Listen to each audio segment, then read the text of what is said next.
Senhoras e senhores, o desembargador Getúlio Correia, presidente da MAGME, se faz presente.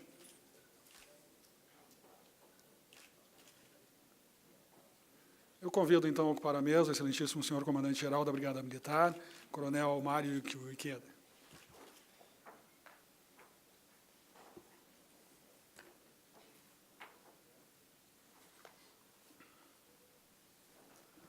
Boa noite, senhoras e senhores. Em nome da presidência do Tribunal de Justiça Militar do Estado do Rio Grande do Sul, iniciamos, neste momento, cerimônia de abertura do primeiro Seminário Nacional das Justiças Militares Estaduais do Brasil. Saudamos as autoridades aqui presentes, destacando que compõem a mesa. Excelentíssimo senhor juiz-presidente do Tribunal de Justiça Militar, coronel Paulo Roberto Mendes Rodrigues, excelentíssimo senhor ministro do Supremo Tribunal Federal, Alexandre de Moraes, excelentíssimo senhor Procurador-Geral de Justiça, Dr. Fabiano Dallazem, excelentíssimo senhor reitor da Pontifícia Universidade Católica e nosso anfitrião, irmão Evilásio Teixeira, excelentíssimo senhor comandante militar do Sul, general de Exército Geraldo Antônio Mioto, e o excelentíssimo senhor comandante-geral da Brigada Militar, coronel Mário Ikeda. Registramos e agradecemos a presença das seguintes autoridades: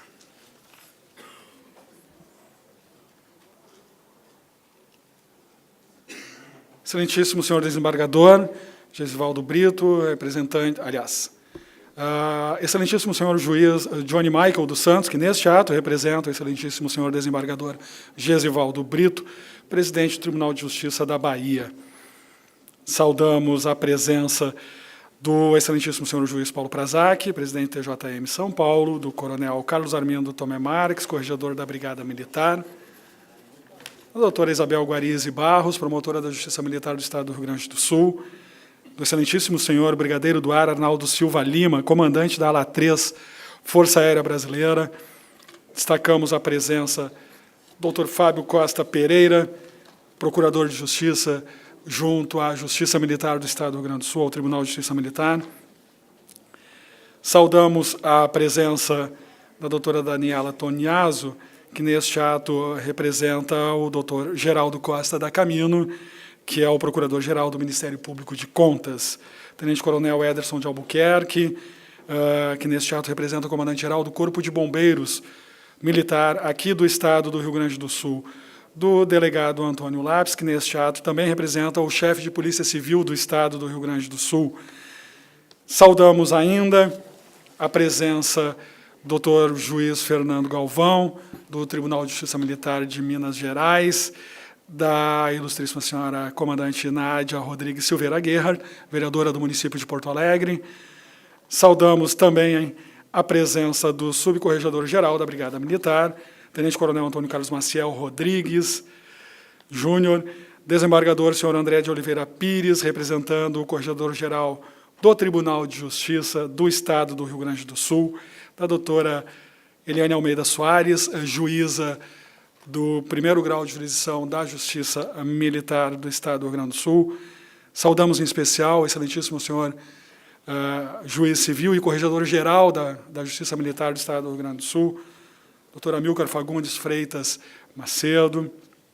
Saudamos doutor Ronaldo Roth, juiz da Justiça Militar do Estado de São Paulo, doutor Valdetário Monteiro, conselheiro do Conselho Nacional de Justiça, doutora Ana Cristina Topperbeck, procuradora-geral adjunta do Estado do Rio Grande do Sul, neste ato representando o excelentíssimo senhor procurador-geral do Estado, senhoras e senhores, demais autoridades Gostaríamos de nominar a todos, mas com este saudamos a todos os demais magistrados, demais autoridades militares, civis, militares, sejam eles oficiais, praças, estudantes do direito, juízes, promotores, todas as autoridades que se fazem aqui presente neste ato tão importante em comemoração, um dos atos em comemoração ao centenário do Tribunal de Justiça Militar.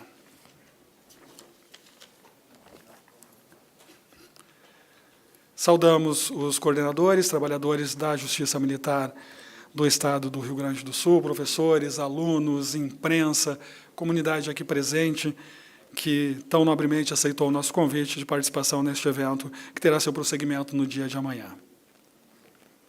Hino Nacional. Convidamos a todos para ouvirmos o hino nacional, que será executado pela Banda da Brigada Militar do Comando Regional do Vale do Rio dos Sinos.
Antes de darmos prosseguimento, necessário se destacar a presença do excelentíssimo senhor juiz militar e vice-presidente do Tribunal de Justiça Militar, coronel Antônio Carlos Maciel Rodrigues, nosso decano, do juiz militar Sérgio Antônio Berni de Brum, também do nosso Tribunal de Justiça Militar. Saudamos também a presença do juiz militar Fábio Duarte Fernandes, da juíza de Direito, da 2ª Auditoria, juíza substituta de Direito, doutora Dione Dornelles, a quem saudamos a presença, do comandante da Capitania Fluvial de Porto Alegre, capitão de mar e guerra, Amaury Marcial Gomes Júnior, sempre presente aos nossos eventos. Mais uma vez, o nosso muito obrigado pela sua presença.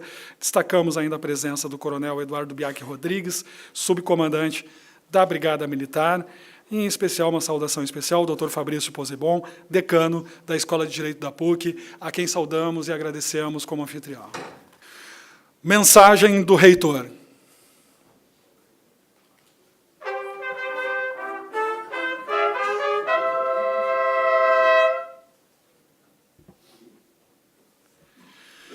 Convidamos o reitor da PUC, irmão Evilásio Teixeira, para fazer uso da palavra. Excelentíssimo senhor juiz presidente do Tribunal de Justiça Militar, coronel Paulo Roberto Mendes Rodrigues, excelentíssimo senhor ministro do Supremo Tribunal Federal, Alexandre de Moraes, e ao saudá-los, estendo meus cumprimentos às demais autoridades militares e civis nominadas. Senhoras e senhores, a Pontifícia Universidade Católica do Rio Grande do Sul sente-se honrada em receber este primeiro Seminário Nacional das Justiças Militares Estaduais do Brasil, com a ilustre presença do senhor ministro Alexandre de Moraes. Certamente trata-se de um momento histórico e inédito. Aliás, ineditismos e pioneirismo são marcas da justiça militar em nosso Estado. Na passagem deste primeiro centenário de existência do Tribunal de Justiça Militar do Rio Grande do Sul, parabenizo pelos relevantes serviços prestados como justiça especializada essencial no âmbito jurisdicional militar. Gostaria também de aproveitar esta oportunidade para publicamente agradecer à presidência pela medalha dos 100 anos do Tribunal, com a qual fui agraciado em belíssima solenidade no Teatro São Pedro, no início de setembro. A PUC-RS, especialmente por meio de sua Escola de Direito, tem trabalhado na construção de uma profícua parceria acadêmica junto ao Tribunal, aproximando mutuamente nossos estudantes e todos aqueles que atuam na justiça castrense. Auguro um excelente seminário. Sintam-se muito bem-vindos à PUC. E aos que vêm de outros estados, sintam-se acolhidos no Rio Grande e em nossa cidade de Porto Alegre. Muito obrigado.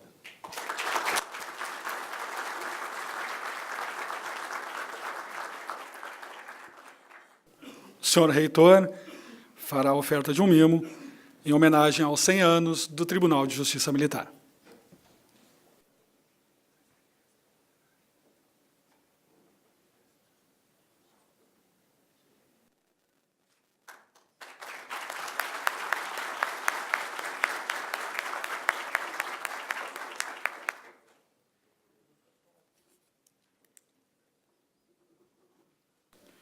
A pedido da presidência do tribunal, farei a leitura da placa. A Pontifícia Universidade Católica do Rio Grande do Sul parabeniza o Tribunal de Justiça Militar do Estado do Rio Grande do Sul pelos 100 anos de história junto à comunidade gaúcha. Porto Alegre, 1º de outubro de 2018.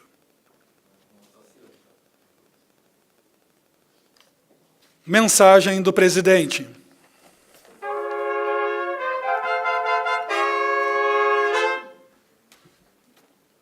Convidamos o excelentíssimo senhor juiz-presidente do Tribunal de Justiça Militar para fazer uso da palavra. Senhores e senhoras, excelentíssimo senhor ministro Alexandre Moraes, já de antemão agradecendo a recepção que nós tivemos desde lá atrás, quando nós propomos a sua vinda aqui, que sempre, gentilmente, o senhor se ofereceu para colaborar com esse seminário, que para nós é muito importante. Também gostaria, em seu nome, gostaria de saudar toda a mesa, né, saudar todos os senhores e senhoras já nominados pelo protocolo, nossos colegas aqui do tribunal. Sintam-se todos cumprimentados. Senhores e senhoras, estamos num ato solene de nossa Corte Castrense, com a presença de autoridades, parceiros importantes e alunos do curso de Direito que gentilmente atenderam o nosso pedido, comparecendo a este ato. Importante também é a presença de nossos valorosos brigadianos, que em breves dias estarão comemorando os seus 181 anos, e os militares do Corpo de Bombeiro recém-emancipados, sendo ambos portadores de uma história de trabalho e lutas que dignificam o povo gaúcho. Feito tais registros, procuraremos relembrar um pouco do passado de nosso Tribunal de Justiça Militar, hoje já centenário e arduamente conquistado, bem como mostrar, ainda que rapidamente, os avanços que nossa Justiça Militar tem conquistado também ao longo desse tempo. Como somos sabedores, o Decreto Estadual 2347, de 28 de maio de 1918, determinou a criação do Conselho de Apelação. É importante destacar que, além de criar o regulamento disciplinar e processual para a Brigada Militar, deu uma nova estrutura para a Justiça Militar, criando como primeira instância o Conselho Militar, cuja competência era processar e julgar os oficiais e praças indiciados em crimes propriamente militares, e conceder homenagem aos mesmos indiciados, enquanto os respectivos processos não fossem submetidos ao conhecimento do Conselho de Apelação. Ao Conselho de Apelação atual, Tribunal de Justiça Militar, competia julgar em segunda e última instância todas as causas que tivessem sido submetidas ao conhecimento do Conselho Militar, julgar as suspeições opostas contra qualquer de seus membros e conceder homenagem aos réus cujos processos se achassem pendentes de sua decisão. Assim, sempre afirmamos que o Rio Grande do Sul possui o Tribunal de Justiça Militar mais antigo do Brasil, e neste ano de 2018 completa seu centenário, e que, por isso, há poucos dias celebramos esse importante marco temporal. Foram 100 anos de dificuldades, mas também de conquistas. Destaque-se que, na Constituição de 1946, a Organização Judiciária Militar sofreu uma importante modificação quando foi posicionada como órgão integrante do Poder Judiciário, presentes nas constituições decorrentes, e, através da Emenda Constitucional 45 de 2004, acrescentou em nossa competência o processamento e julgamento nas ações contra atos disciplinares militares. Mais recentes, em 2017, a competência da Justiça Militar foi novamente ampliada, quando o Presidente da República sancionou a Lei Federal 13.491, que altera o Decreto-Lei 1001, de 21 de outubro de 1969, Código Penal Militar, restando muito clara a nova ampliação de competência da Justiça Militar, que passa a processar e julgar, além dos crimes militares estabelecidos no CPM, também aqueles previstos na legislação penal comum e extravagante, que adequarem-se à tipificação do artigo 9º do diploma militar. Assim, embora alguns, os de sempre, queiram extinguir nossa Corte Castrense, a bem da verdade, ela vem se fortalecendo. E também vem se modernizando. Ao cabo do corrente ano, estaremos na vanguarda do Poder Judiciário Nacional, pois estaremos com todos os nossos processos administrativos e judiciais virtualizados, com o que de mais moderno tem no Brasil. Outra marca importante da Justiça Militar é a celeridade dos nossos julgados. Só para rememorar, a média de uma ação penal para ser concluída está em 500 dias, e pouco mais de 60 dias para se concluir uma apelação criminal. E isso deve ser assim mesmo, pois um policial que atua numa área sensível da sociedade, a segurança pública, não pode ficar muito tempo com a espada de Damocles sobre a cabeça. A situação tem que ter uma decisão rápida, para que ele possa continuar sua labuta diuturna de combater a bandidagem, que, diga-se de passagem, cada vez mais vitimiza a nossa população. Também entendo que essa justiça castrense se mostra importante desde sempre, pois, como podemos verificar pela simples leitura diuturna dos jornais, os crimes praticados pelos nossos policiais militares, em regra, são os decorrentes do exercício da função, que, diga-se de passagem, não está nada fácil de exercer. Raramente se vê crimes graves, como, por exemplo, os de corrupção, tão na moda hoje em dia, praticada por agentes públicos do mais alto escalão. Alguns até presos estão, envergonhando o nosso país. E, por certo, não ocorre, porque os policiais militares sabem também desde sempre que a justiça militar é forte, muito célere, e traz sua marca a coragem e a força de nossos magistrados, que sabem desde suas origens conduzir com olhar para o futuro nossa justiça especializada. Registre-se que estamos trabalhando forte, visando fortalecer o nosso tribunal, pois a partir de agora rumamos para as comemorações do seu bicentenário. Não poderia deixar de registrar momentos importantes deste evento, tais como a presença de magistrados que atuam em nossa justiça especializada, os alunos do curso de Direito, nós condecorados com a comenda dos 100 anos, a instalação de nossa Escola Judicial Militar, que se incorpora às nossas co-irmãs, TJM de Minas Gerais e São Paulo, aos diversos palestrantes que comporão os painéis, a reitoria da PUC e, por fim, ao senhor ministro Alexandre de Moraes, que gentilmente atendeu o nosso pedido para fazer a palestra inaugural desse seminário, o que com sua presença muito o qualifica. Por derradeiro, feitas essas breves considerações, deixo nossa humilde e firme continência a todos que ajudaram a construir este evento, nos estimulando no dia a dia a também sermos fortes, aguerridos e bravos, para a vitória final merecer. Muito obrigado.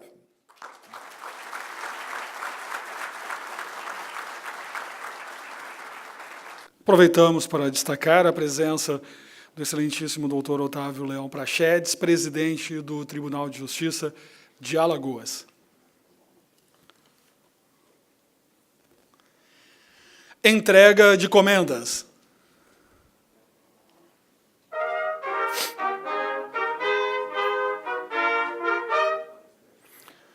Instituída pela Resolução número 191, de 20 de março de 2018, a comenda do centenário do Tribunal de Justiça Militar visa reconhecer as ações de autoridades, personalidades e organizações civis e militares que tenham prestado meritórios serviços ao Tribunal de Justiça Militar do Estado do Rio Grande do Sul.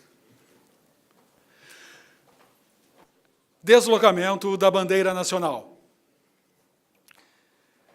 Neste momento, a bandeira nacional, conduzida pelo primeiro-tenente Nelson Alencar de Almeida Rodrigues, do 19º Batalhão de Polícia Militar, ocupará lugar de honra no dispositivo destinado à entrega das honrarias.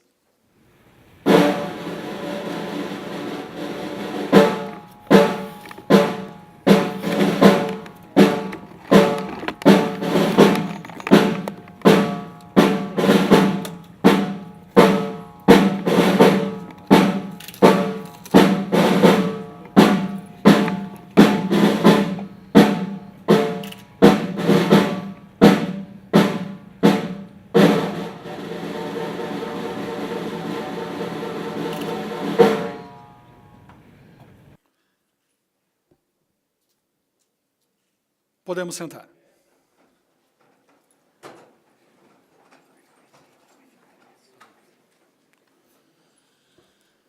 Destacamos mais uma presença e agradecemos por ter chegado. Desembargador Getúlio Correia, saudamos a sua presença, presidente da Associação dos Magistrados das Justiças Militares Estaduais do Brasil. Muitas organizações e instituições tornam-se atemporais, entretanto, tais não existiriam não fossem as pessoas, e a essas o Tribunal de Justiça Militar rende sua singela, mas sincera homenagem. Convidamos as autoridades que tenham os seus nomes citados para que se posicionem em lugar de destaque junto ao nosso palco, a fim de serem agraciadas com a merecida homenagem. Pedimos ao excelentíssimo ministro Alexandre de Moraes que venha à frente, ao senhor general Antônio Mioto, ao brigadeiro do ar Arnaldo Silva Lima Filho, por favor, brigadeiro.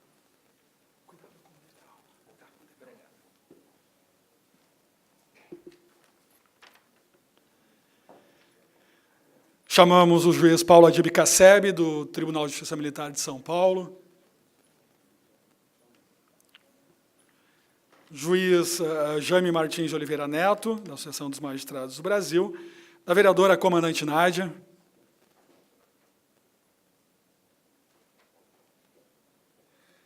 do senhor Procurador-Geral de Justiça, Fabiano Dallazem,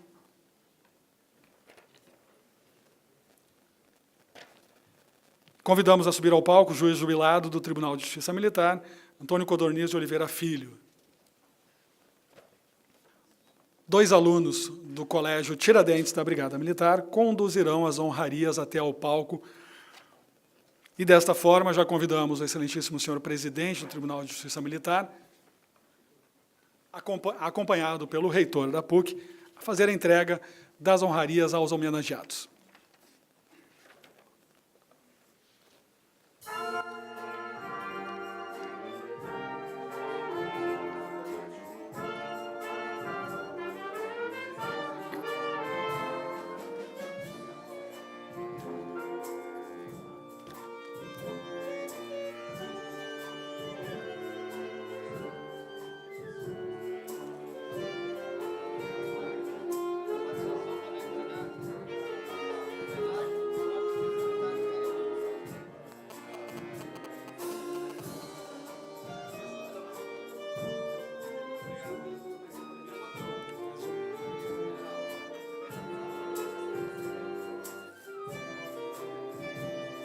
Ali, ó.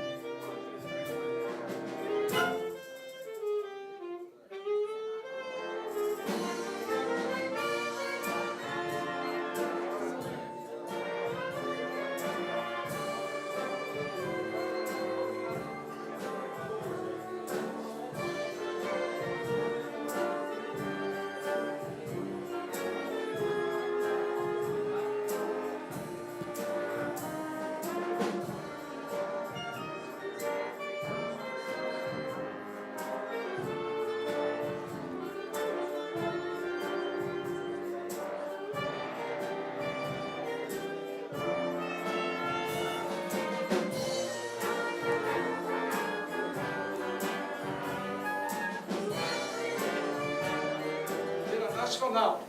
Apresentar. Arma!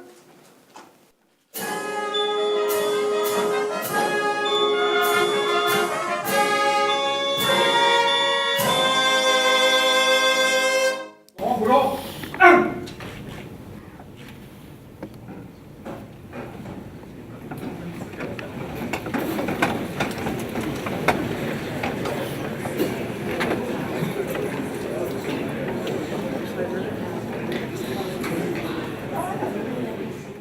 A bandeira nacional retorna a seu lugar no dispositivo.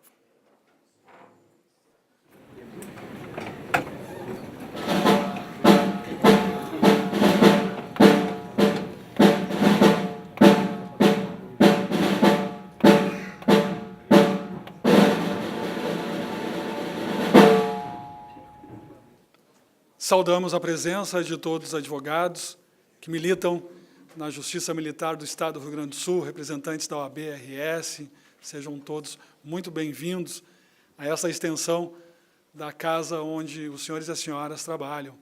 Este evento faz parte da Justiça Militar do Estado. Homenagem da Associação dos Magistrados das Justiças Militares Estaduais.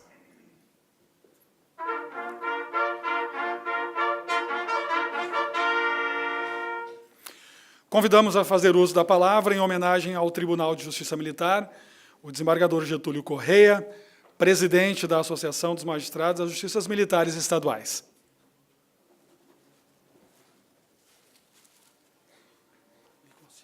Obrigado. Boa noite a todos. Cumprimento Sua Excelência, presidente do Tribunal de Justiça Militar, Coronel Mendes, e Sua Excelência, ministro Alexandre de Moraes, em nome dos quais saúdo a todos, todas as autoridades. Presidente, a associação não podia se furtar a esse momento de fazer uma justa homenagem aos 100 anos do TJM. Em 1982, a AMB fez um congresso brasileiro em Curitiba, e naquela oportunidade se discutiu uma proposta de extinção da Justiça Militar. E os juízes presentes que integrava a Justiça Militar tentaram se manifestar e foi submetido ao plenário da MB. E a MB entendeu que não poderia, porque não era uma entidade representativa, não existia nenhuma entidade que representava os juízes da área militar. Esse fato, mais um evento que ocorreu em 1984, da Société des droits pénals militaires et droits de la guerre, em Brasília, onde também se discutia a questão da justiça militar, e onde duas figuras, saudosa memória, Marilza Lúcia Forte, juíza do Mato Grosso do Sul, e o coronel Abreu, juiz militar do TJM do Rio Grande do Sul, se manifestaram de forma veemente contra a proposição. Esses dois fatos fizeram com que, em 1985, em dezembro de 85, na cidade de Belo Horizonte, capitaneados pelo juiz coronel Laurentino de Andrade Filocri, e com a presença de juízes deste Estado, se criou a associação única, com a finalidade exclusiva de ter voz e voto dentro da Associação de Magistrados Brasileiros.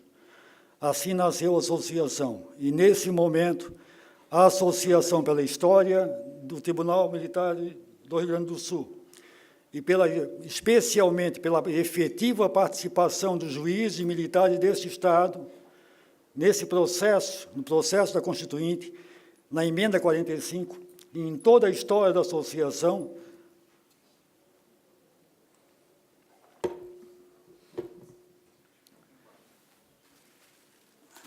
a associação traz uma placa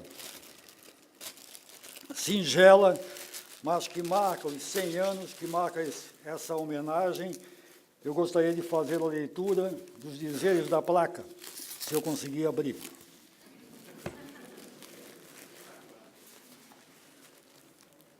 A placa diz o seguinte: homenagem ao centenário do Tribunal de Justiça Militar do Estado do Rio Grande do Sul. A Associação das Justiças Militares Estaduais registra as homenagens ao Egrégio Tribunal de Justiça Militar do Estado do Rio Grande do Sul pelo seu centenário como guardião jurisdicional da hierarquia e disciplina dos militares gaúchos. Florianópolis, 19 de junho, que é a data dos 100 anos, assina o presidente. Ela é essa homenagem.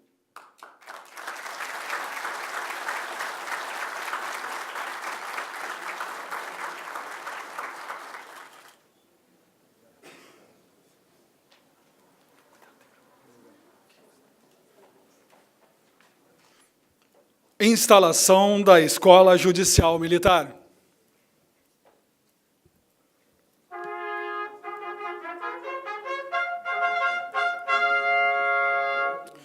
Tão importante quanto a prestação do serviço é a formação e a capacitação de todos que militam na seara da Justiça Militar.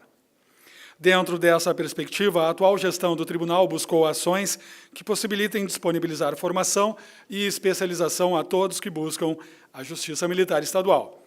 No ano do centenário, já foram firmadas parcerias importantes nesta área de ensino e especialização, como a manutenção do convênio com a Escola Superior da Magistratura, a Júris, também com a Escola Superior da Advocacia, a ESA, e ainda com a formação da primeira turma de pós-graduação em Direito Penal Militar, numa oferta em parceria com a Universidade de Santa Cruz do Sul, a Unisc. Mas, embora as ações executadas em parceria com outras escolas e universidades, sentiu-se a necessidade de também ofertar formação e especialização penal militar, utilizando os múltiplos saberes de nossos magistrados e servidores, abrindo ainda mais as portas da Justiça Militar aos operadores e estudantes do direito militar. Visando consolidar ainda mais esta ação, foram editadas as resoluções número 216, que dispõe sobre o Estatuto de Criação da Escola Judicial Militar da Justiça Militar do Estado do Rio Grande do Sul, fixando as atribuições e competências, e a de número 217, que institui o seu regimento interno. Posse do diretor da escola.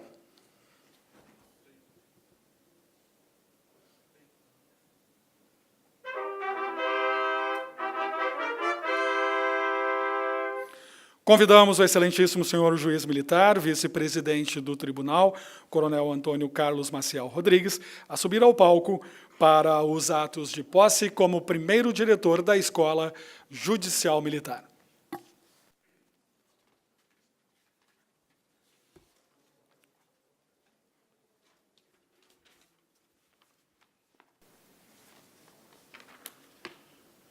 Convidamos o excelentíssimo juiz militar, vice-presidente do tribunal, coronel Antônio Carlos Maciel Rodrigues, a prestar o seu compromisso de posse como primeiro diretor da Escola Judicial Militar da Justiça Militar do Estado do Rio Grande do Sul.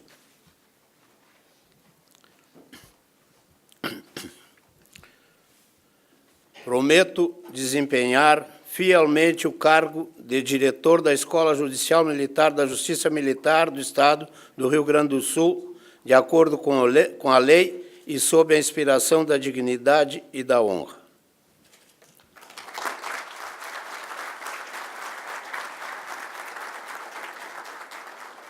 Convidamos o excelentíssimo senhor juiz-presidente para dar posse ao diretor da Escola Judicial Militar.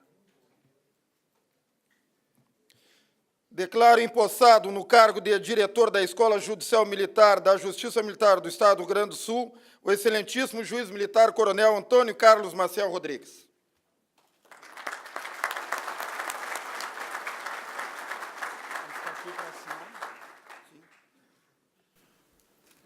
Leitura do termo de posse.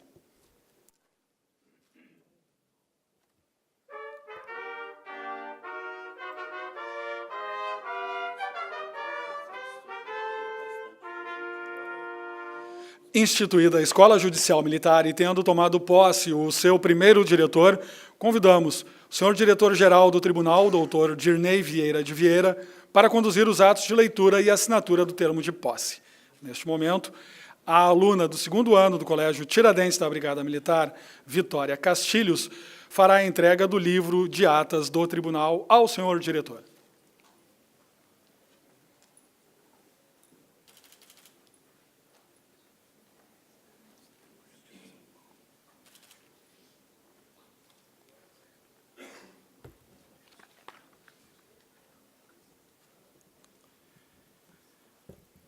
Termo de posse.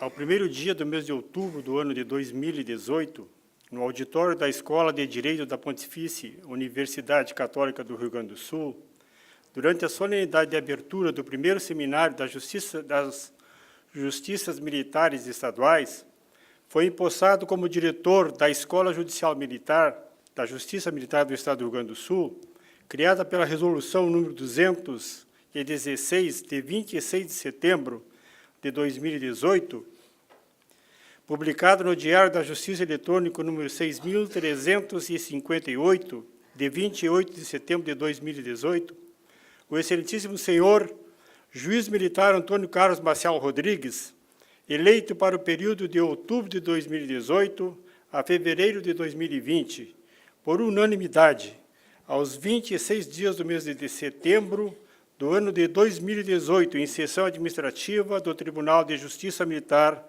do Estado do Rio Grande do Sul. Reunido em sua sede na Avenida Praia de Belas, número 799, nesta capital, conforme consta na ata de sessão ordinária, número 3.452. Depois de empossado, o excelentíssimo senhor diretor da escola prestou compromisso de bem e fielmente cumprir com os deveres e atribuições do cargo que lhe foi conferido, pelo que foi mandado lavrar o presente termo, que depois de lido e vai assinado pelo excelentíssimo senhor presidente do Tribunal de Justiça Militar, pelos membros desse tribunal, pelo empossado e por mim, Dirnei Vieira de Vieira, diretor-geral, para que produza os efeitos legais.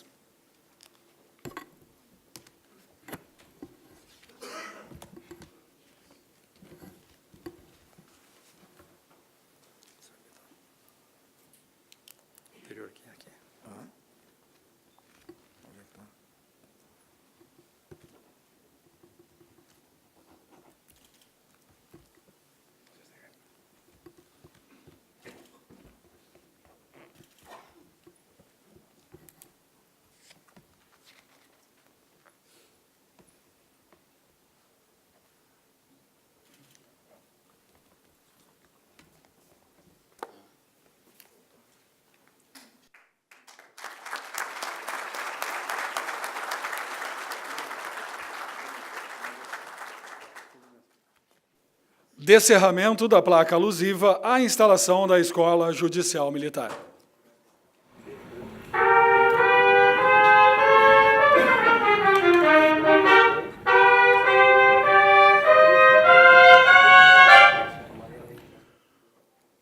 Convidamos os excelentíssimos juízes militar, presidente Paulo Roberto Mendes Rodrigues, acompanhado pelo diretor da Escola Judicial Militar, juiz militar vice-presidente Antônio Carlos Maciel Rodrigues, e pelo excelentíssimo senhor ministro Alexandre de Moraes, e pelo senhor reitor da PUC, para que juntos descerrem a placa de instalação da Escola Judicial Militar.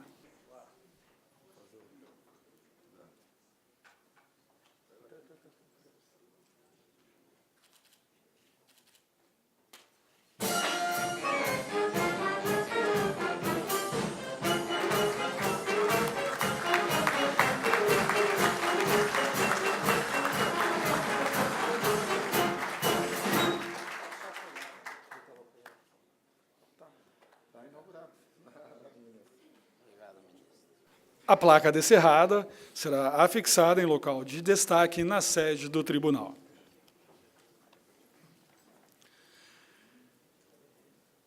Palestra do ministro.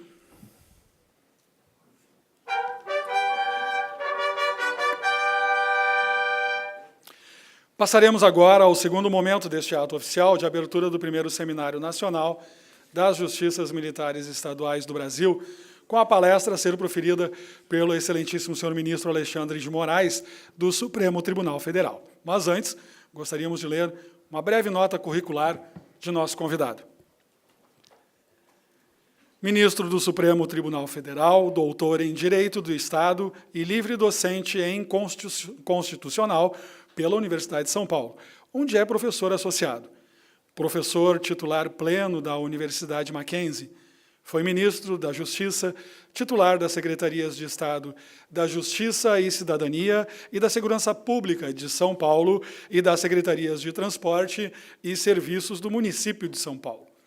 Em 1991, foi o primeiro colocado no concurso do Ministério Público Paulista, tendo exercido o cargo de promotor de justiça até 2002. Autor de diversas obras jurídicas, entre elas Direito Constitucional, que se encontra na sua 34ª edição. Passamos a palavra ao excelentíssimo senhor ministro Alexandre de Moraes para proferir sua palestra, que versará sobre o tema Estado de Direito.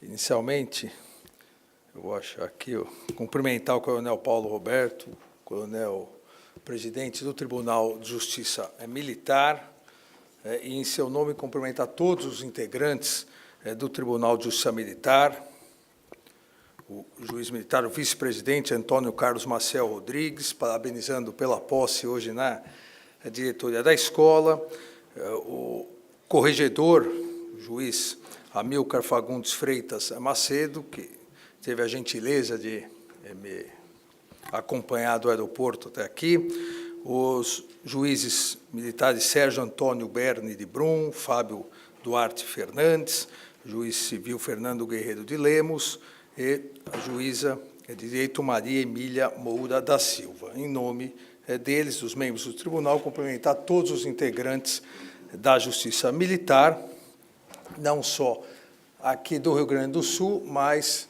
do país todo e dos 3 tribunais, Rio Grande do Sul, Minas Gerais e São Paulo. São Paulo, especificamente, eu faço questão de cumprimentar aqui o juiz Clóvis Santinon, do Tribunal de Justiça Militar do meu estado, de São Paulo, e meu amigo pessoal. Também quero... O senhor dá licença? Por favor. Só não põe no buraco. Não. Já caiu a placa, se caiu o buraco e tal. Quase não deu para colocar a minha medalha. Eu ia ser indenizado ganhando uma espada dessa. Mas daí apareceu logo outra medalha, né? Tá bom, obrigado. Quero cumprimentar também o reitor da PUC, o professor Evilásio Teixeira, agradecer aqui a recepção, em seu nome cumprimentar todos os professores, cumprimentar o general Geraldo Antônio Mioto, comandante aqui do Sul, em seu nome cumprimentar os militares das 3 armas aqui presentes, cumprimentar o Procurador-Geral de Justiça, Fabiano Dalazen, também meu ex-companheiro de Ministério Público, das lutas na CONAMP, nas lutas do Ministério Público, e hoje Procurador-Geral de Justiça. Cumprimentar o Comandante-Geral da Polícia Militar, Coronel Mário Ikeda, da Brigada Militar, aqui no Rio Grande do Sul. É um grande prazer que vários componentes presentes da Brigada Militar, eu tenho um profundo respeito não só pelas Forças Armadas, mas pelas polícias militares. Eu sempre repito que um dos cargos que me deu mais honra, mais satisfação, né, de conviver no dia a dia foi de secretário da Segurança Pública de São Paulo, para poder conhecer mais profundamente esse belíssimo trabalho que é realizado pela Polícia Militar, no geral, Polícia Militar de São Paulo, aqui a Brigada Militar. Talvez a única, ou como as polícias, né, a única profissão do mundo que todos os dias sai de casa sabendo que pode ter que dar sua vida para salvar alguém que nem conhece.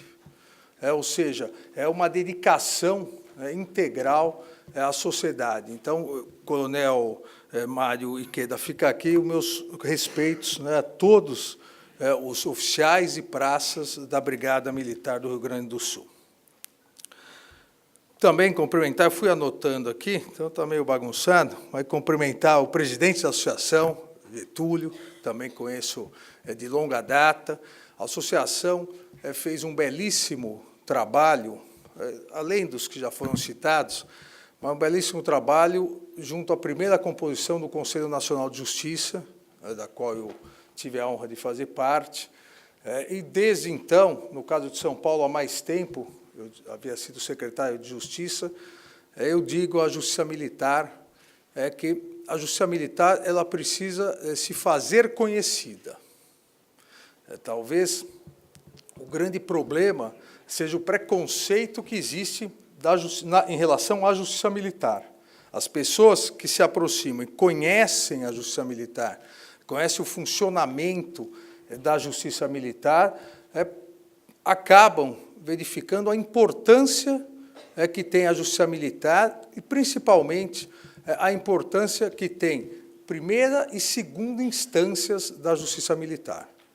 É muito importante, e basta verificar os estados que assim eu tenho, muito importante para garantir, para unificar o conceito de hierarquia, disciplina, para apoiar as polícias militares quando há necessidade, e exatamente para extirpar aquelas pessoas que não merecem vestir a farda da Polícia Militar.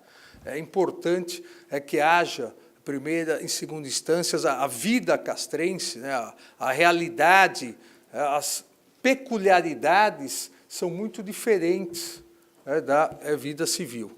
Assim como a Justiça do Trabalho, a Justiça Federal, a Justiça Comum, seria importante que todos os estados tivessem também a segunda instância da Justiça Militar, porque faz, e acredita em mim, eu sou civil desde nascença, mas acredita em mim, faz uma diferença muito grande. Eu convivi muito com a Justiça Militar, o Tribunal de Justiça Militar de São Paulo, e os demais, também em Minas Gerais, muito, como secretário de Justiça e depois como conselheiro nacional de Justiça e depois, mais intimamente, como secretário da Segurança Pública, vendo a importância da atuação rápida, atuação célere, do respeito às normas, do respeito à lei, à ordem, da mensagem, do simbolismo da mensagem que passa a toda a tropa.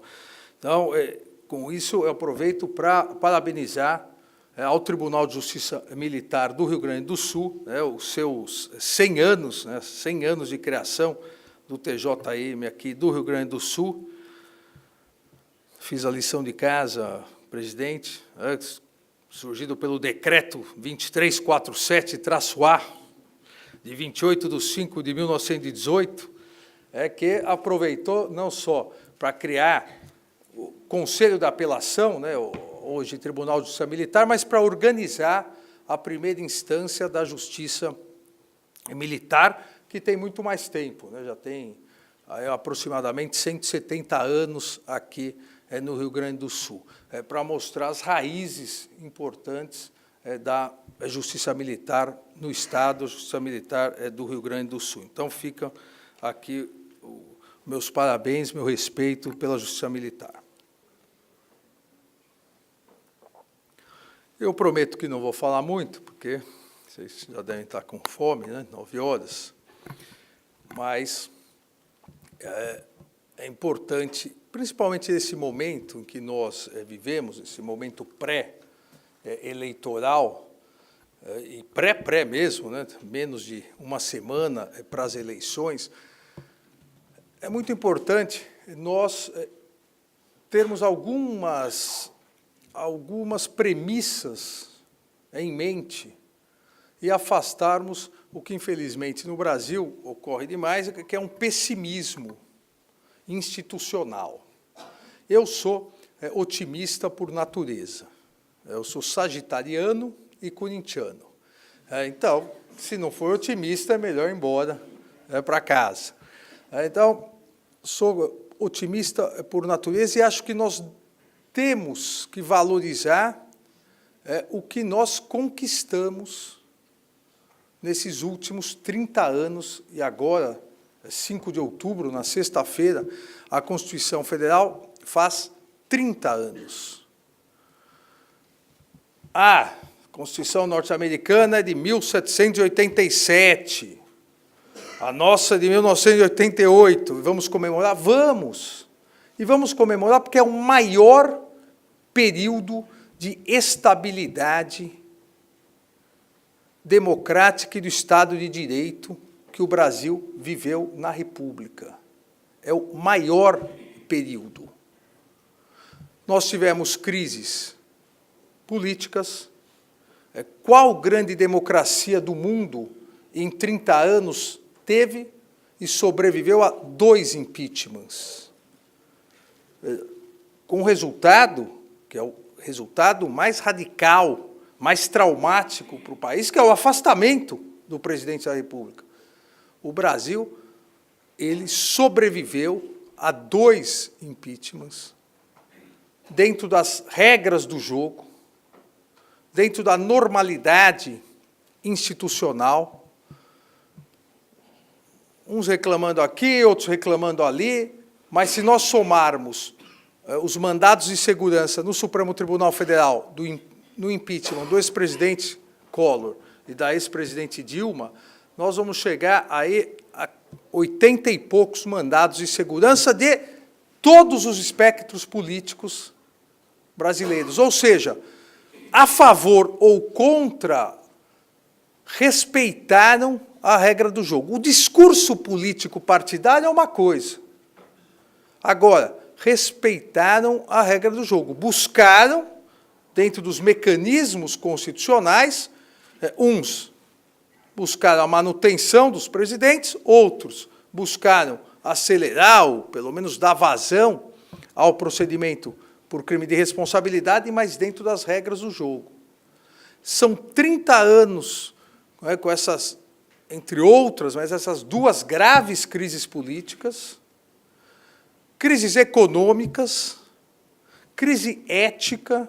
Nós vivemos um período de uma crise ética sem precedentes, crise, eu diria, em virtude de uma doença terminal do nosso atual sistema político eleitoral, a maior, primeira e mais importante reforma, que qualquer que seja o vencedor ou vencedora das eleições, deve realizar é uma reforma do sistema político eleitoral.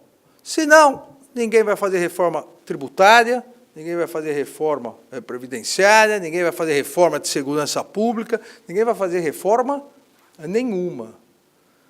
Porque nesses 30 anos, apesar, e é exatamente isso que eu vou iniciar, apesar do modelo, do esqueleto institucional que o legislador constituinte firmou em 88 ter dado certo, porque deu certo, senão nós não estaríamos aqui há pouquíssimos dias de novamente votar para presidente da República, com todos os problemas, e 2 em 2 anos o brasileiro pega seu título de eleitor e vai escolher os seus representantes locais e, de 4 em 4, os gerais, presidentes, governadores, com toda a crise política, crise econômica, 14 milhões de desempregados, crise ética, ninguém ousou pensar que não haveria eleições. Por quê?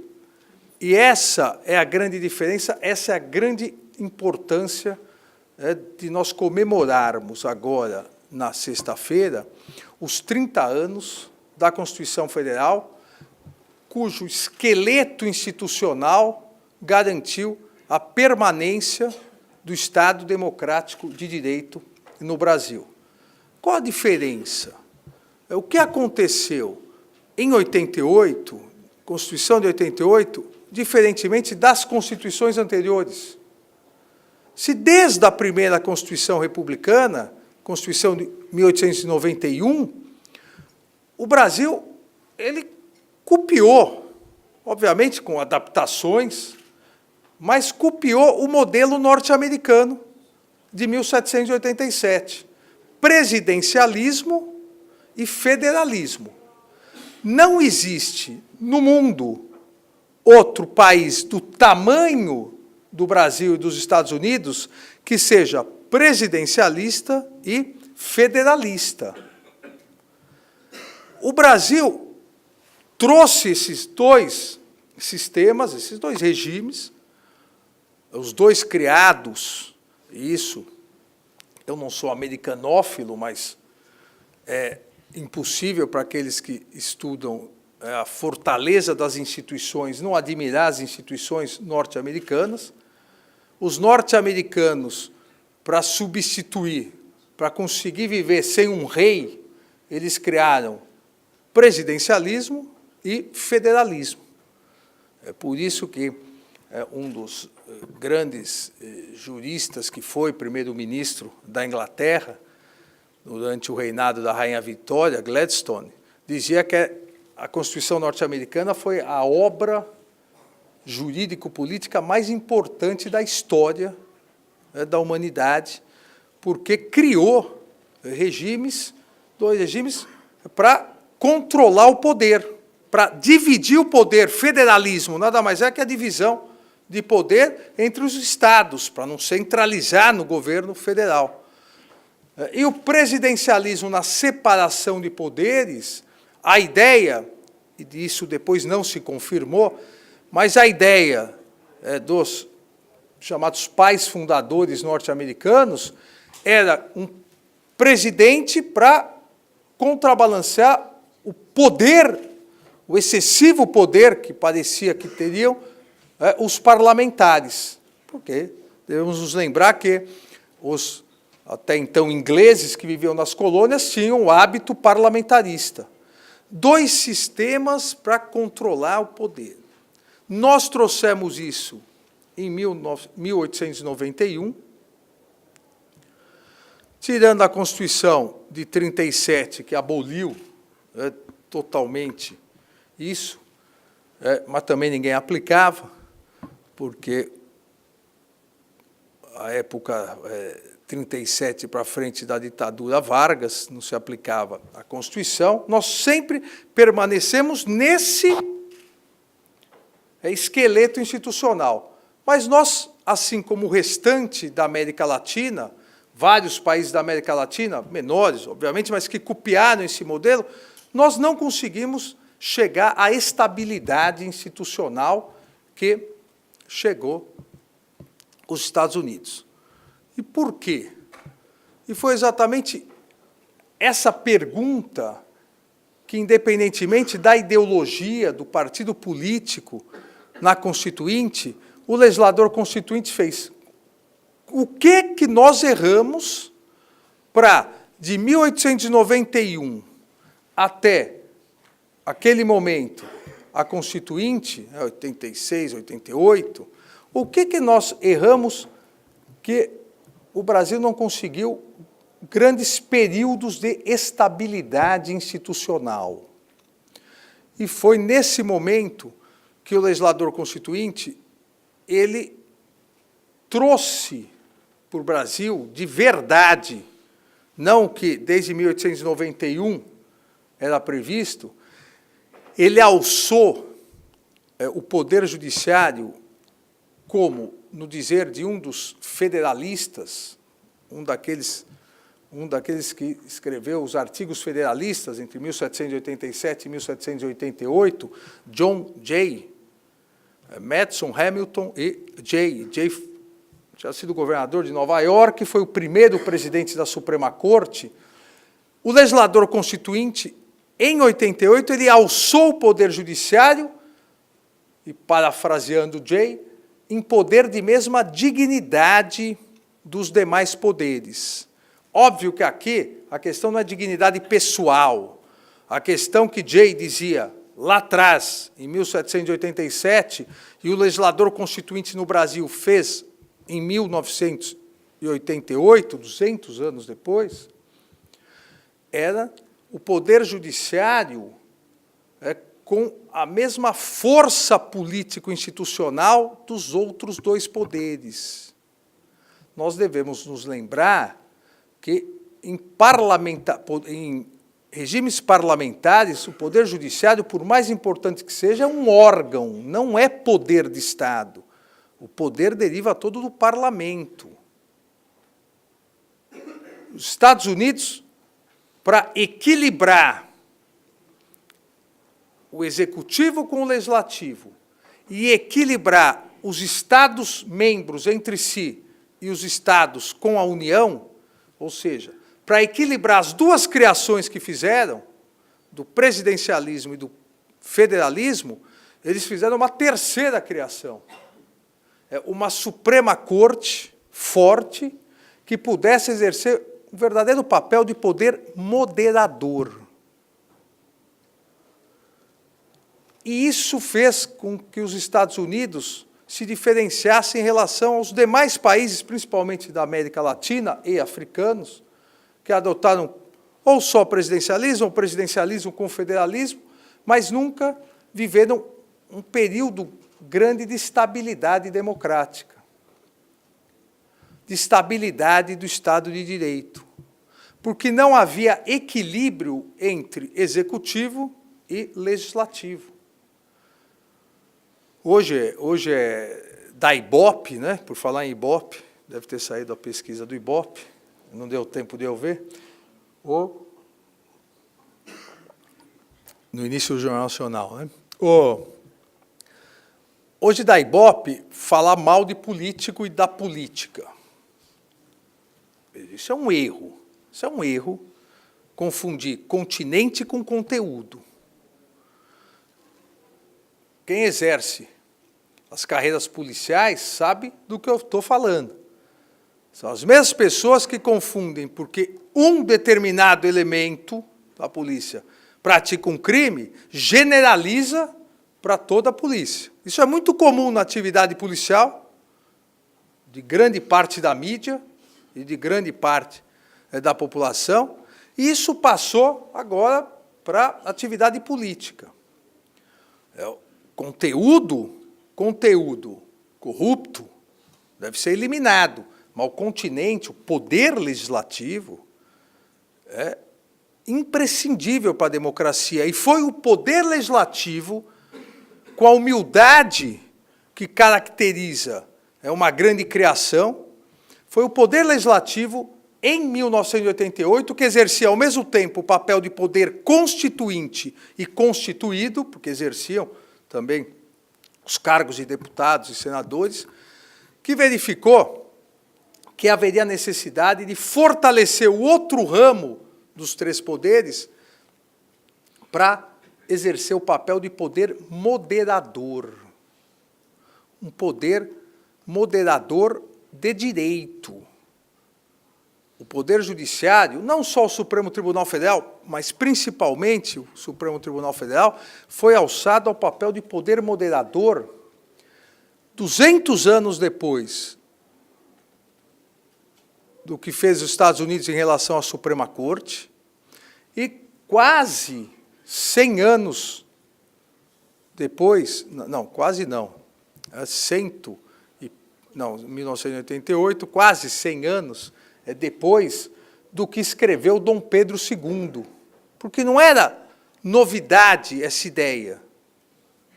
Dom Pedro II, na última viagem que fez aos Estados Unidos, passou 2, 3 semanas estudando o funcionamento da Suprema Corte e escreveu aqui para o Brasil, dizendo que estava pensando, ao retornar, em propor uma alteração na Constituição para fundir o papel que exercia o poder moderador, que era presidido pelo imperador, com o Supremo Tribunal de Justiça, que era a mais alta corte do Brasil, mas uma corte de apelação. Fundir em algo, dizia Dom Pedro II, algo semelhante à Suprema Corte norte-americana, para fazer a moderação entre os poderes de Estado, a moderação entre Estados-membros, a moderação entre Estado-membro e União. Não por outros motivos. Essas são as competências originárias que nasceram com a própria Suprema Corte. Ação de Estado contra Estado, Suprema Corte. Ação de Estado contra a União, Suprema Corte. Briga entre poderes, Suprema Corte. E não por outra razão, porque as pessoas às vezes criticam sem analisar a estrutura e sem analisar de onde surgiu. Não é geração espontânea isso.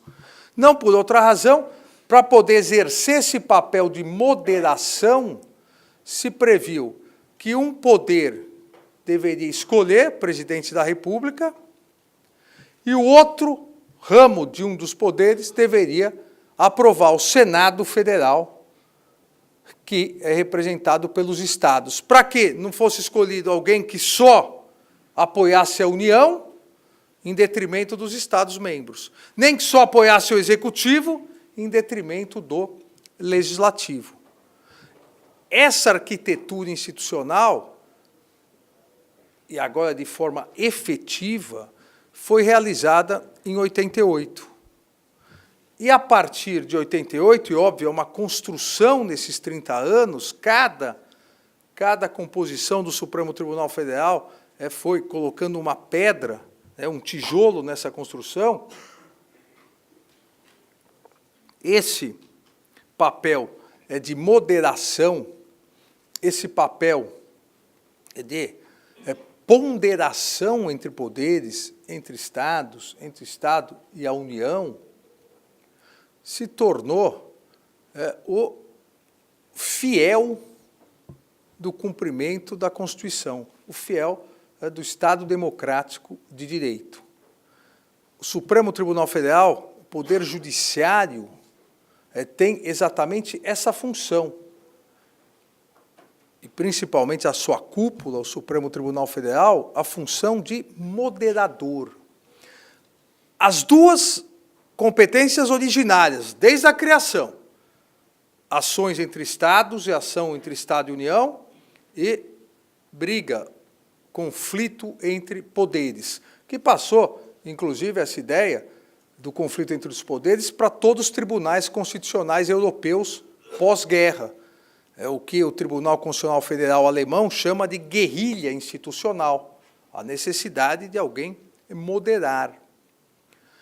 E mesmo a terceira grande competência do Supremo Tribunal Federal, de uma Suprema Corte, que foi criado na década de 60, final, principalmente 70, é um papel de moderação também, já previsto nos artigos federalistas de 1787 e 88, que é o papel contramajoritário. Madison e Hamilton, em artigos diversos, mas defendendo a mesma ideia, diziam que quem deve editar os comandos para o futuro, quem deve editar as normas que a todos obrigam, de caráter geral, é o Congresso, o Poder Legislativo. Mas a ditadura da maioria seria pior ainda que a ditadura de uma minoria, porque além do poder, o poder qualitativo, também poder quantitativo. E diziam, no excesso, no abuso, aí compete à Suprema Corte equilibrar, proteger as minorias de discriminação, de arbitrariedades, proteger a Constituição. Nos artigos federalistas, Madison, que foi o 4º presidente dos Estados Unidos, já colocava a possibilidade da Suprema Corte afastar uma lei do Congresso se fosse contra a Constituição. É só lá em 1803, no famoso caso, né, Marbury versus Madison, se efetivou isso, mas já nos artigos federalistas se colocava. Se Estado briga com Estado, tem que ter alguém para moderar. Se Estado briga com a União, alguém para moderar. Poder com poder, alguém para moderar. E maioria com a minoria, a mesma coisa. Não significa, como alguns importam a ideia e repetem erroneamente, que a função contramajoritária é sempre defender a minoria contra a maioria. Óbvio que não. A função contramajoritária é analisar se está havendo abuso, excesso, discriminação da maioria contra a minoria. Se não estiver, prevalece, deve prevalecer, essa é a regra da democracia, a maioria. Se estiver havendo abuso, aí deve ser analisado e cessado esse abuso. Ao estabelecer essa estrutura, o que eu chamo esse esqueleto institucional, o legislador constituinte garantiu, mesmo entre trancos e barrancos, garantiu uma estabilidade institucional ao Brasil. Porque o fortalecimento desse ramo, do terceiro ramo de Estado, não foi só do Poder Judiciário, foi do ramo Justiça como um todo, do Ministério Público, das Defensorias Públicas, da Advocacia Pública e Privada, o fortalecimento, uma institucionalização, um fortalecimento dessas carreiras de Estado. Essa aposta deu certo, com erros e acertos, obviamente, porque todas as instituições, todos os órgãos são compostos por pessoas. Pessoas são falíveis, não há instituição que só acerte. Mas digamos assim, no cômputo final, a aposta do legislador constituinte deu certo. Deu certo e preservou o Estado de Direito. Preservou a democracia. E o que deu errado? O que é importante fazermos uma reflexão, às vésperas dos 30 anos, para falar, daqui 30 anos, quando o tribunal estiver completando 130 anos, e nós estivermos aqui, alguns, eu espero estar aposentado já daí, não sei também, né, se mudar a aposentadoria, mas o que nós pretendemos, e não dá para esperar mais 30 anos, na verdade, o que nós devemos corrigir para garantir o Estado de Direito, o Estado democrático de direito nos próximos 10 anos. Qual foi o erro? E se não um erro, porque, na verdade, era impossível, naquele momento, se verificar que aquele tratamento como um erro, o que não deu certo? O que nos trouxe a essa situação? Ou qual foi o grande motivo, a grande causa que nos trouxe a essa situação? Não houve a institucionalização do poder legislativo. Esse foi o grande problema. Não era possível, a meu ver, naquele momento, se perceber isso, porque a Constituinte e a promulgação da Constituição de 88 foram o ápice, os momentos de glória do mundo político, do poder legislativo. A edição de uma nova Constituição, um ano depois, eleições diretas para presidente. Então, o que fez o legislador constituinte? Adotou o regime, o sistema proporcional para deputados, adotou o sistema majoritário, que era tradicional no Brasil, para senadores, prefeito, governador, presidente, colocou algo que só existe no Brasil, segundo turno para eleição em presidencialismo, só existe no Brasil, porque a França não é presidencialista. A França é um regime semipresidencial, que tem inúmeras diferenças. Se o presidente for muito forte, ele acaba tendo uma influência maior, mas ele é chefe de Estado com algumas outras competências. O chefe de governo é indicado por ele, mas não é o presidente. No presidencialismo, só um país no mundo tem 2 turnos, nós. Por que isso? Por que o legislador constituinte trouxe do parlamentarismo? Para evitar que os radicais, os extremos, ganhassem a eleição. Os 2 turnos de votação, e isso no parlamentarismo foi surgindo depois da Segunda Grande Guerra, exatamente, e lá para escolher primeiro-ministro, quando necessário, os 2 turnos de votação é para evitar que um radical ganhe. Um radical com 20% ganhe, quando 80% são contrários. Então, vai para o segundo turno.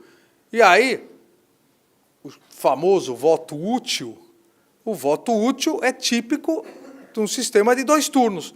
Realmente, no segundo turno, você vota em quem você não quer.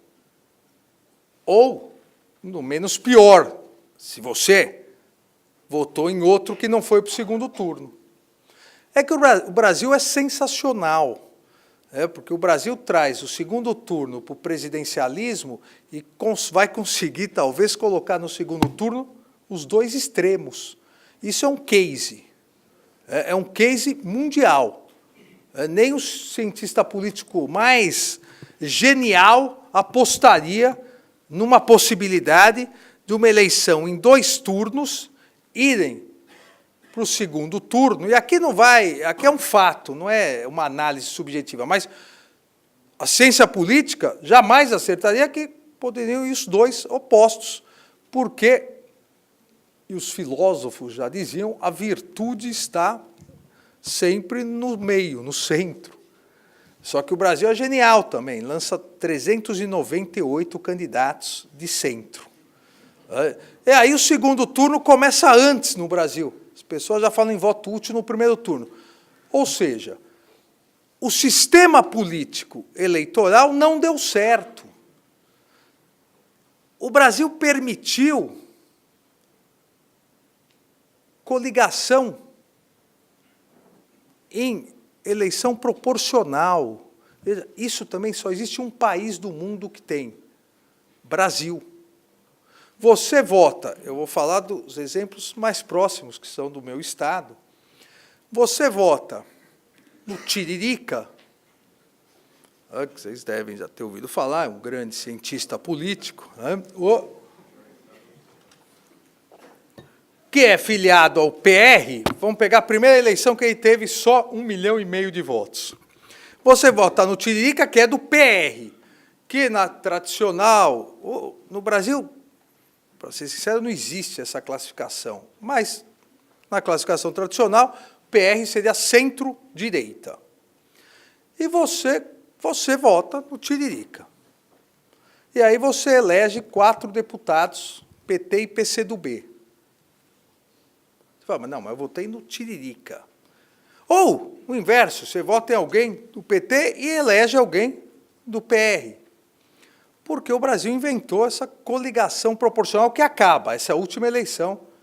Se não tiver uma nova mini-reforma política, acaba. Esse desacerto no sistema político eleitoral, isso gerou 2 grandes problemas. O primeiro, afastou o eleitor do candidato, afastou o representado, nós, dos representantes. Esse afastamento só foi maléfico para o eleitor. Para o representante é o sonho de consumo de qualquer representante em qualquer lugar do mundo. O afastamento leva à diminuição de cobrança, leva à ausência de transparência e leva à repetição dos que já estão. Se eu perguntar aqui, isso foi feito numa pesquisa em 2010, 2 semanas depois do primeiro turno, então ainda estava o jogo político, foi feita uma pesquisa e 77% dos brasileiros não se lembrava em quem tinha votado para deputado há 2 semanas atrás. 2 semanas. 76%, 77%. Olha, se você nem lembra em quem você votou, quanto mais você vai cobrar o que ele está votando, como que você vai cobrar? Como ele vai se sentir cobrado? Óbvio que aqui todos se lembram em quem votaram para deputados, acompanham, mas em outros auditórios, se eu perguntasse 5 questões importantes nessa legislatura, perguntasse, alguém aqui sabe o que votou o seu parlamentar que você votou, se você lembrar em quem votou, você sabe no que ele votou nisso? E ninguém acompanha. Quando alguém perguntar em quem você votou, se não lembrar, você fala que votou na legenda. Fala, legenda. Ninguém acompanha. E isso foi esgarçando a representatividade. Isso foi afastando. Isso foi acabando com transparência, isso foi acabando com debate de questões importantes.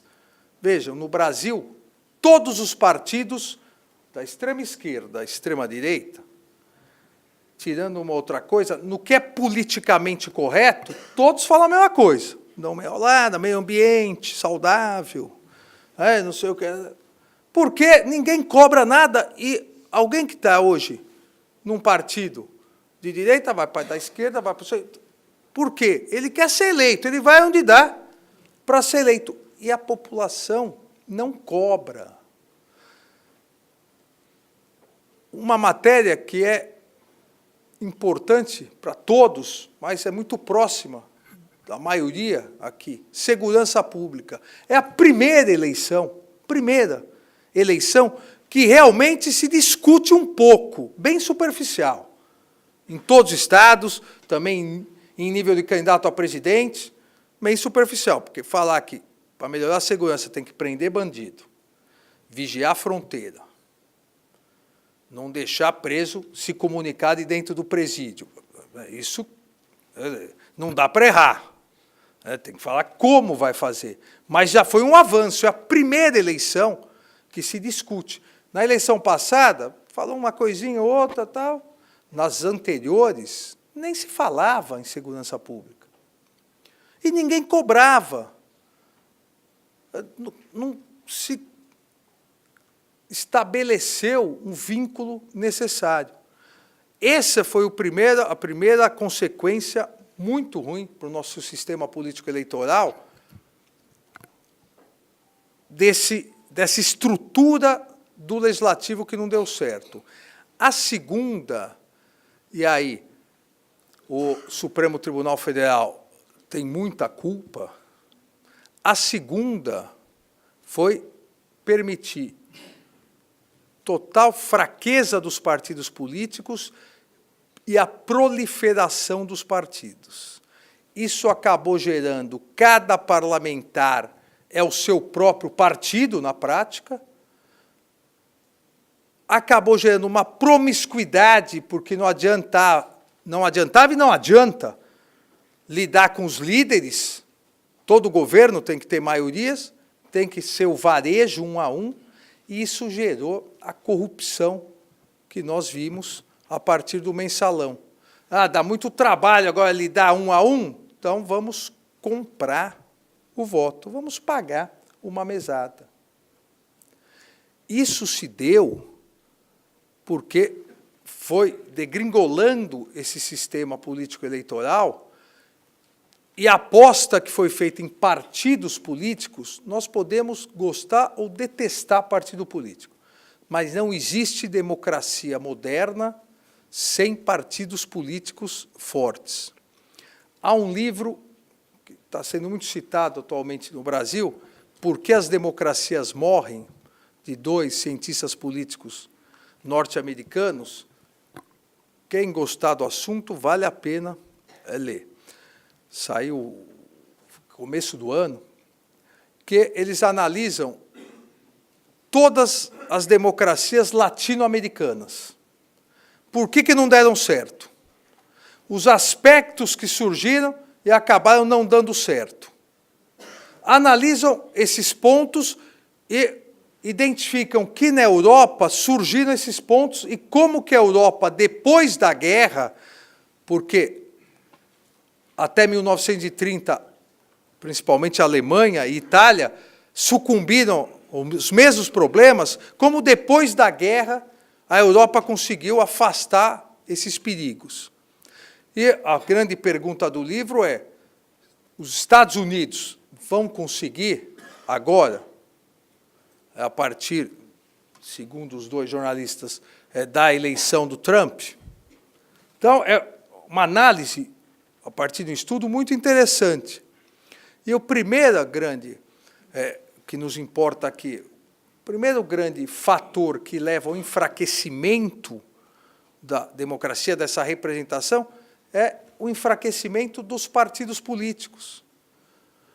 Se você não tem um partido político forte, você também não cobra as posições desse partido. Quem é do partido não se vincula ao partido. E os partidos passaram a procurar quem? Quem tem voto, ou é de determinada corporação, ou é radialista, ou é cantor sertanejo, ou é o tiririca. Veja, aqui não vai crítica a ninguém que esteja nisso, mas não é isso que fortalece a democracia, porque não há uma unidade. E aí o que eu digo, para piorar isso, e eu reputo como as piores decisões da história do Supremo Tribunal Federal, há uma máxima da Suprema Corte que ativismo judicial não se faz em questão de legislação político-eleitoral, porque só quem entende muito pode mexer, e mesmo assim erra. É igual um castelo de cartas, você puxa uma carta, vai ter repercussão. E aí o Supremo cometeu 3 erros. 3 erros muito graves que acabaram ampliando esse quadro de instabilidade no legislativo. Primeiro, a reforma política. Tinha sido aprovada, o Congresso lá atrás percebeu, em 98, percebeu que estava degringolando, aprovou cláusula de desempenho, aprovou fim de coligação proporcional, uma série de regras para valer depois de 2 eleições gerais. todos os partidos tiveram condição de se preparar. Houve ação direta de inconstitucionalidade, o Supremo negou a liminar, ou seja, foi muito claro o recado para o mundo político. Agora o que vocês fizeram é para valer. Quase 9 anos depois, quando acaba o prazo, no mérito, o Supremo declarou inconstitucional. Hoje nós teríamos, pelos cálculos, se fizer o cálculo com aquelas regras, de 6 a 7 partidos, porque haveria proximidade de partidos pequenos. Ah, isso é discriminatório. Não é. Não é. Um partido vive do quê? De voto. Se 10 anos não conseguiu voto, é um critério objetivo.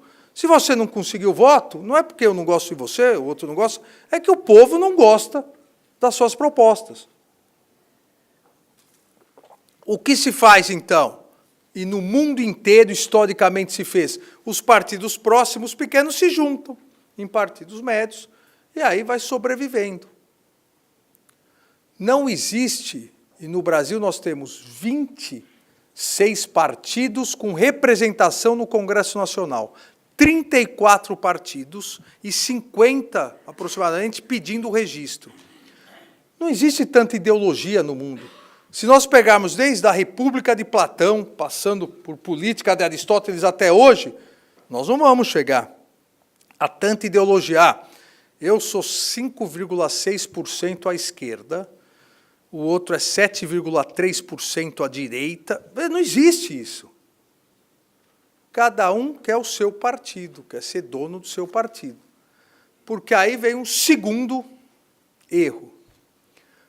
Um segundo erro é grave também.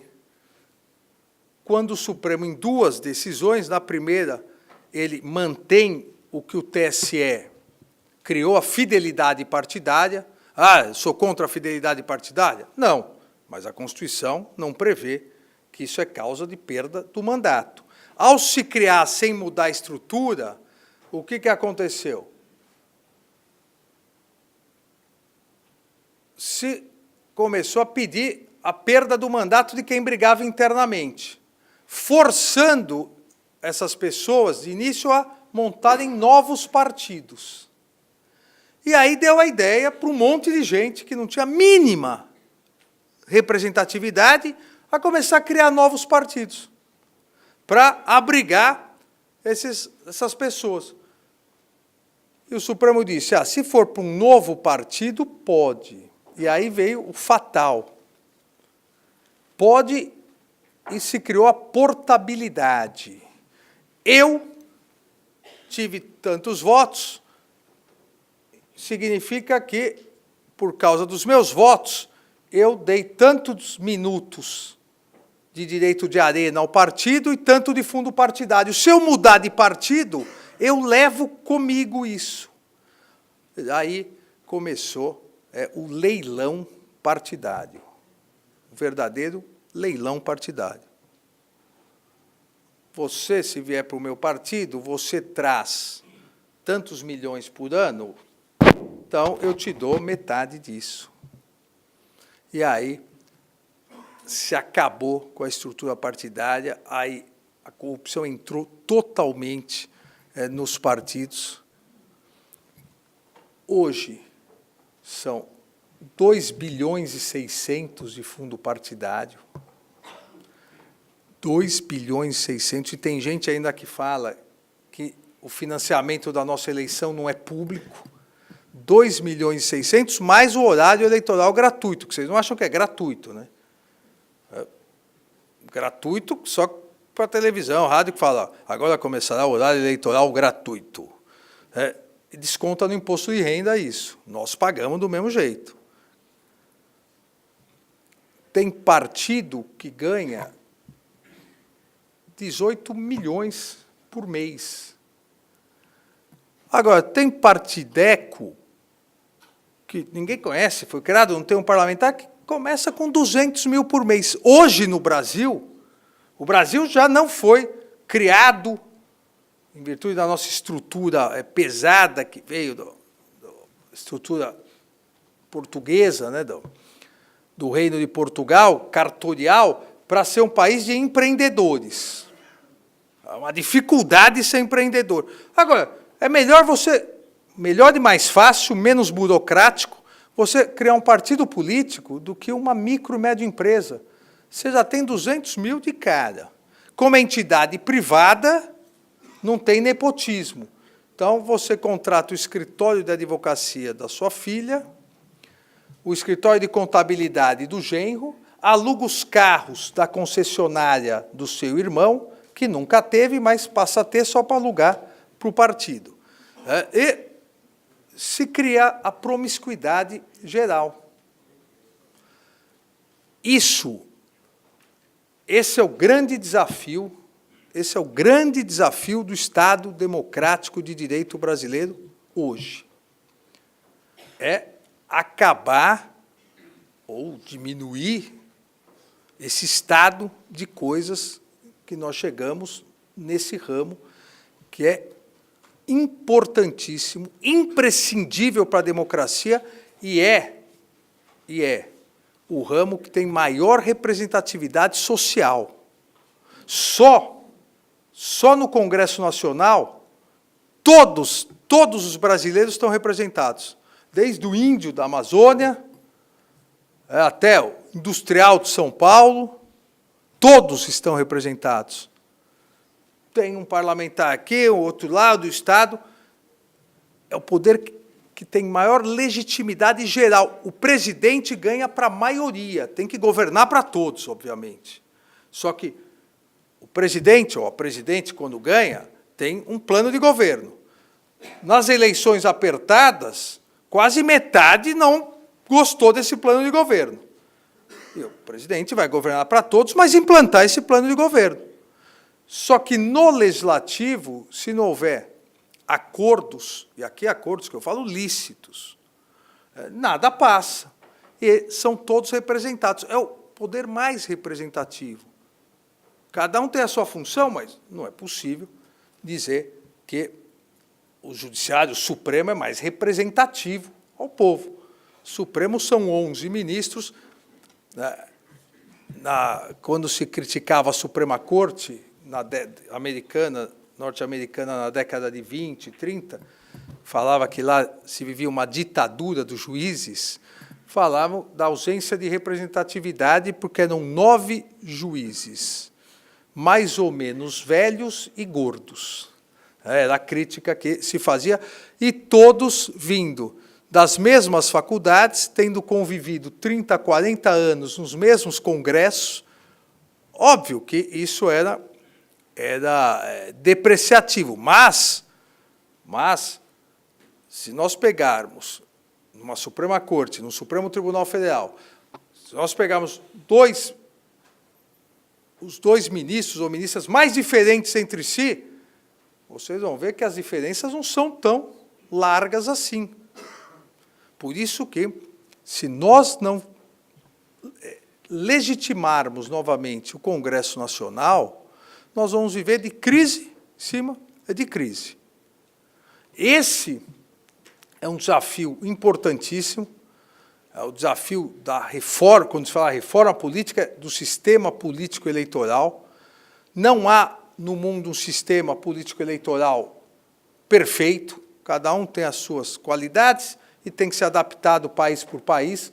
Eu, particularmente, acho que, no momento, para as eleições nacionais, teria que ser voto distrital com lista fechada, não necessariamente agora 50-50, pode até, no início, fazer mais distrital, 2/3, 1/3, mas tem que ter a lista fechada para fortalecer os partidos. Não dá, como se pretendeu também ano passado, lista fechada só, seria outra jabuticaba, não existe presidencialismo com lista fechada, isso é só no parlamentarismo, mas há necessidade de se aproximar e se dar mais legitimidade ao Congresso Nacional, porque aí também há necessidade de um recolhimento do Poder Judiciário em alguns aspectos. Quem quer ser poder moderador, quem tem a função constitucional de ser poder moderador não pode querer ser o principal ou um dos principais atores políticos. Não dá certo. Não dá ao mesmo tempo para você querer ser o ator político e, se der problema, você vai moderar isso. É impossível. Você perde a legitimidade. Nesse momento de crise política, obviamente, acaba se sobressaindo um dos poderes, o Supremo Tribunal Federal, porque tudo chega no Supremo. Não há mais filtro. E tudo de mais grave chega pelo próprio Legislativo. É o Legislativo que provoca o Supremo Tribunal Federal. Porque não há mais filtros legislativos. Mas isso também é excepcional, não é bom para o Estado democrático de direito. Quem é árbitro, quem tem papel de poder moderador, não pode ser ator político. Em resumo, aí, para não me estender muito, se nós conseguirmos, e hoje o próprio mundo político, aquelas pessoas que pensam o país, perceberam que, se não realizarem essas alterações, a crise será maior. Se nós fizermos essa lição de casa, adaptando o esqueleto institucional de 1988 para institucionalizar realmente o poder legislativo, nós temos tudo para gerar um equilíbrio. Não é possível mais que qualquer que seja o presidente ou a presidente eleita, tenha que se reunir para conversar com 32 líderes partidários. Não existe isso. Qualquer que seja o presidente se elege com 10%, nem 10% às vezes, do Congresso. Não é possível. Não existe governabilidade. Eu fiz uns cálculos por cima, tempo atrás, dos 26 partidos que têm representação no Congresso Nacional, 21 sempre foram situação. Sempre. Mas não tivemos 2 impeachments? Se é situação, cai o presidente que se apoia, o que acontece? Você vira oposição. Não no Brasil. O discurso de governabilidade, sempre situação.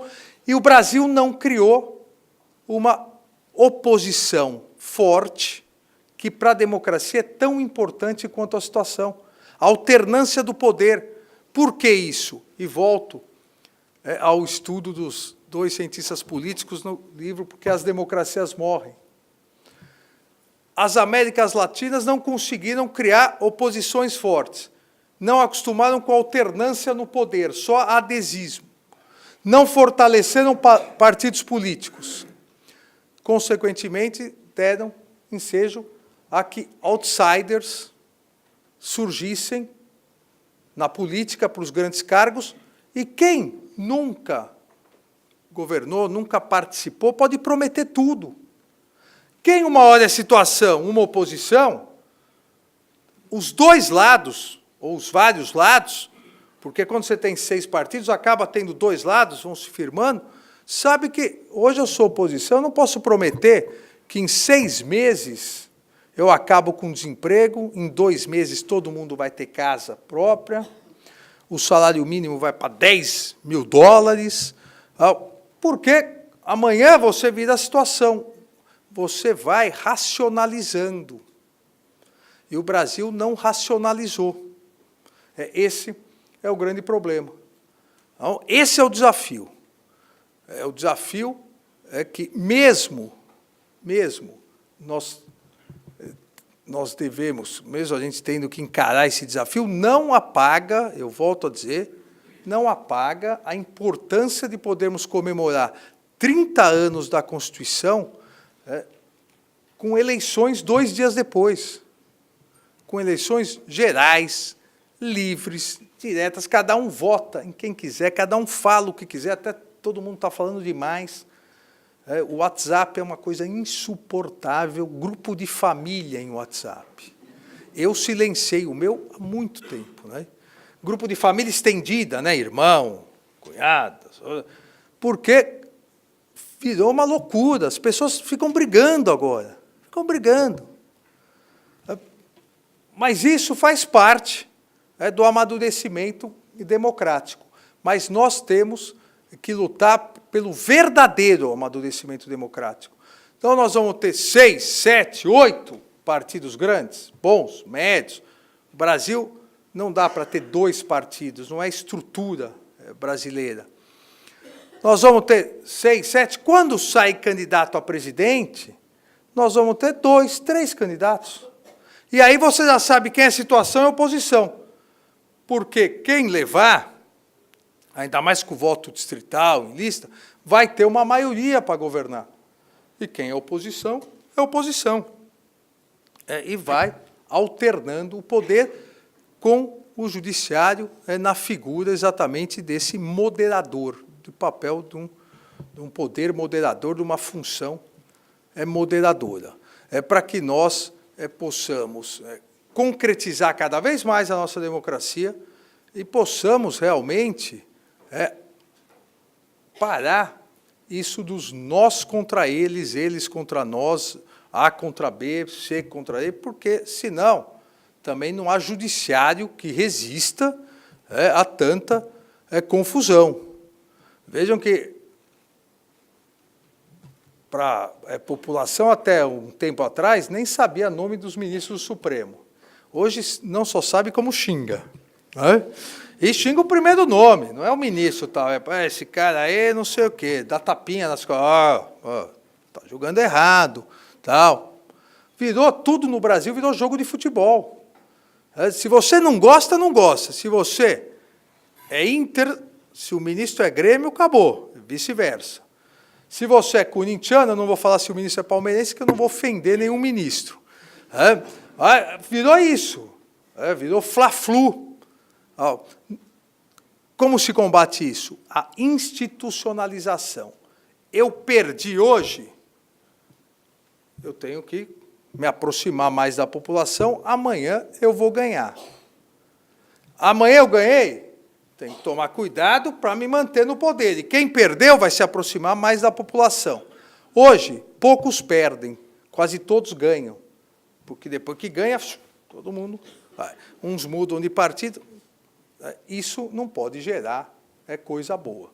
Então, falta esse apertinho, falta esse acerto, essa alteração na Constituição, para que a gente possa, finalmente, aí dar um salto gigantesco de eficácia e eficiência brasileira na política e nas políticas públicas. Não vou falar mais, eu falei que ia falar pouco, mas não resisto a um microfone. 2, então é irresistível.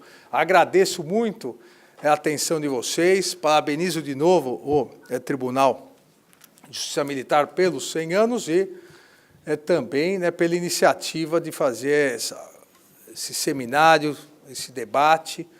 E boa noite a todos, boa sorte a todos e bom voto a todos no dia 7 de outubro. Obrigado e até uma próxima oportunidade.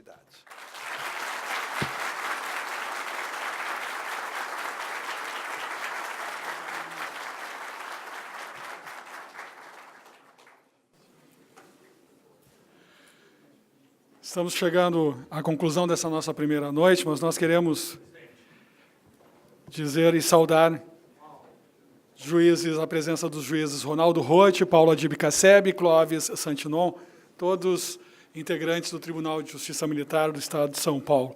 E dizer ao excelentíssimo senhor ministro que, se ele diz que a saudação dele estava meio bagunçada, a culpa é nossa. A culpa é nossa do cerimonial por nosso afã de bem receber todo mundo, a gente ter atropelado algumas prerrogativas na questão do protocolo. Não, era nossa, não é a sua. Dizer que a culpa foi nossa no afã de querer bem receber todo mundo, a gente acabou também atropelando algumas prerrogativas protocolares. Então, neste momento, em nome do cerimonial do tribunal, nós nos penitenciamos por não ter saudado algumas autoridades que se fazem aqui presentes, mas saibam que são todos muito bem-vindos aqui. E o ministro fala por nós e fala muito bem, então muito obrigado pela sua palestra, ministro. Dizendo isso, nós queremos agradecer pela brilhante palestra proferida pelo ministro Alexandre de Moraes e convidamos agora para que todos em pé cantemos o nosso hino rio-grandense.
Antes de passarmos a palavra ao senhor presidente do Tribunal de Justiça Militar, para que proceda o encerramento oficial deste primeiro dia de trabalho no Seminário Nacional das Justiças Militares Estaduais do Brasil, lembramos que amanhã as atividades iniciarão às 8 horas com os novos credenciamentos, prosseguindo com o primeiro painel às 9 horas, tendo como tema a questão de gênero na esfera militar, tendo como painelistas a excelentíssima ministra do Superior Tribunal Militar, Maria Elizabeth Rocha, e a advogada Maria Berenice Dias, com a mediação da professora da PUC, Clarice Beatriz da Costa Songen.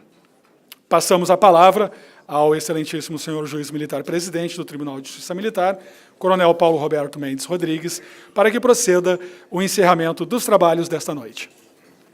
Senhores e senhoras, gostaria mais uma vez de agradecer a presença de todos, em particular do nosso ministro, fez uma grande palestra. Ao encerrar esta primeira fase do nosso seminário, convidando a todos, amanhã cedo estarmos aqui, porque teremos vários seminários aí importantes, a presidente da MB vai fazer o fechamento. Enfim, nós desejamos a todos aí uma boa noite e até amanhã, se Deus quiser.